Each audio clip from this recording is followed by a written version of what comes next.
Dear friends, we are informing you a very sad news. Don Wilson, co-founder and rhythm guitarist for the influential instrumental rock band The Ventures, has died.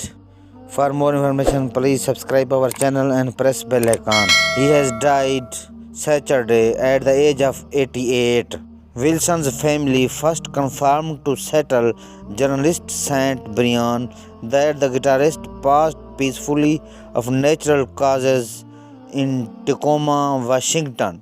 Our dad was an amazing rhythm guitar player who touched people all over the world with his band. The Ventures Don's son Tim Wilson said in a statement. He will have his place in history forever and was much loved and appreciated. He will be missed. Wilson and guitarist formed the Ventures in 1958 when they were both settled area construction workers moonlighting as musicians. Just 2 years later, the Ventures electric guitar-led rendition of Johnny Smith's God bless their friends and family. May his soul rest in peace. We will give you top more news of the world. Please subscribe and thanks.